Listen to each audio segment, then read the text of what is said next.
Իսկ եթե կարելի է, կարող եք նաև ներկայացնել հավաքագրումների ծավալը, ինչպես է փոխվել, այսինքն մինչ այդ ինչքան էր հավաքագրում, հիմա որ փոխվել է, գինը բարձրացել է, ինչքան է հավաքագրվում ու այդ ինչ խնդիր է լուծում, այսինքն ինքը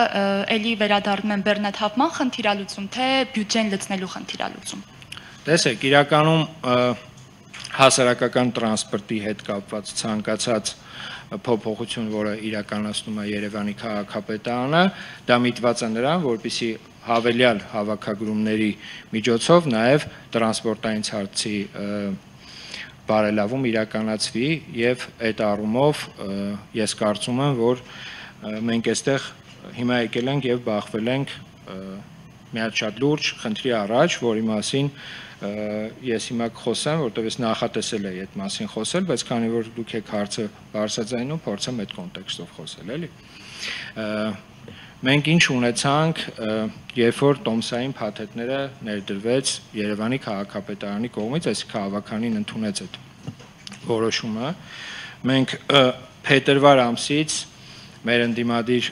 գործընկերների ջանքերով հասարակական տրանսպորտում ստեղծվեց մի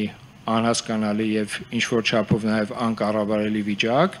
որը բերեց հասցրեց մի կետի, որ արդեն ներկայիս 5 ամիսների ընթացքում փաստացի Երևանի քաղաքապետարանի կողմից, այսինքն Երևանի ավտոբուս ՓԲ, մետրոպոլիտեն, նաեւ էլեկտրական ավտոբուս ՓԲ-ների կողմից ընդհանուր հաշվով ուրեմն հավաքագրվել է շուրջ 6 միլիարդ 30 միլիոն դրամ։ Այս թվերը առաջին հայացքից ոչինչ չեն ասում, բայց հաշվի առնելով այն պատկերը, որ մենք ունենք եւ արդեն պատկերացնում ենք, թե հետագայում ինչ է լինելու, կասեմ հետեւյալը, որ այսպես ասած այդ ակցիաների արդյունքում մարդկանց ամեն կերպ փորձելու, որպեսզի իրանք չվճարեն, ասելով, որ գինը անիմաստ է բարձրացել, 100 դրամ պետք է մնար, 100 դրամով կարելի էր նման տրանսպորտային համակարգը պատշաճ ձևով սպասարկել։ Մենք հիմա ունենք մի իրավիճակ, երբ որ այս տարի Երևանի քաղաքապետարանը նախատեսել էր եւ հայտարարել էր, որ ձեռք է բերելու շուրջ 45 տրոլեյբուս, նախորդ տարի 15-ն էինք ձեռք բերել, բանից պարզվում է, որ արդեն այդ 45-ից 30-ը առնվազն հնարավորություն չի լինելու առնել, որտեղ թեր հավաքագրումները բերել են նրան, որ այդ գումարը որպես այդպեսին չկա եւ հետեւապես այդ 30 նոր տրոլեյբուսները, որը որ պետքա լիներ 45-ի մեջ, արդեն 30-ը դուրս է եկել ցանկից։ Նման տեմպերով եթե շարունակվի հավաքագրումները, չի բացառվում, որ այդ 15 տրոլեյբուսն է Երևանի քաղաքապետարանը չկարողանա ձեռք բերի, ինչը մեր գործընկերներին, ընդդիմադիր գործընկերներին հերթական առիթ է իհարկե կտա ասելու, որ տեսեք, հայտարարեցին 45-ը, բայց ոչ այն 30-ը բերեցին, ոչ է 15-ն են կարողանալու բերել, բայց ուզում եմ հատուկ շեշտել, որ ցանկացած հայտարարություն, ցանկացած, այսպես ասած, բողոքի բորբոքում նաև հղիա նման հետևանքներով, էլի, այսինքն հիմա մենք ունենք մի պատկեր, երբ որ այն մարդիկ անգամ, ովքեր որ պատշաճ վճարում էին,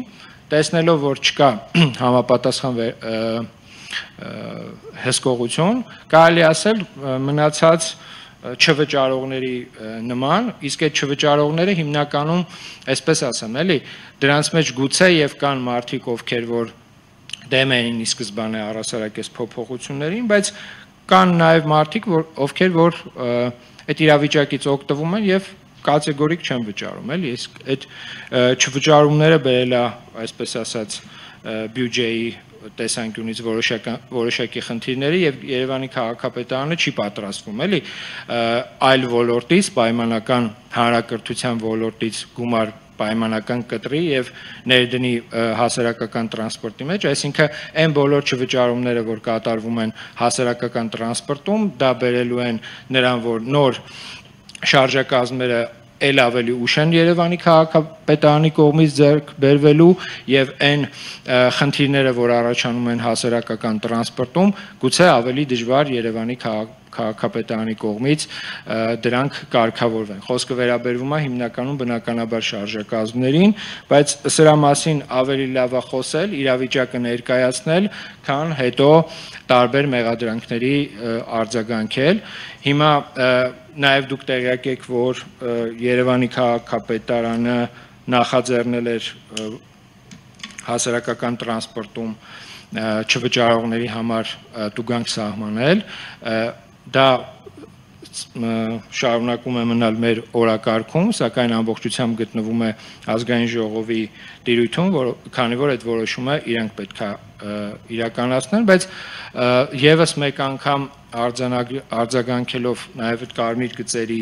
գումարներին եւ հավաքագրումներին, ուզում եմ ասել, որ այդ հավաքագրումները, որոնք բնականաբար ավելին են, քան նախկինում են եղել, հիմա թվային պատկերը կդժվարանամ ձեզ ասել, եւս որպես այդպեսին պետքա ծառայի հասարակական տրանսպորտին, ոչ միայն նոր շարժակազմերի, նոր առանձնացված գծերի, ճանապարհների, գուցե նաև կառուցման աշխատանքներին, ամեն դեպքում հասարակական տրանսպորտի հետ կապված, ինչպես նաև ձեր նշված կարմիր գծերի մասով, ես ասացի արդեն որտեղ են մեր խնդիրները։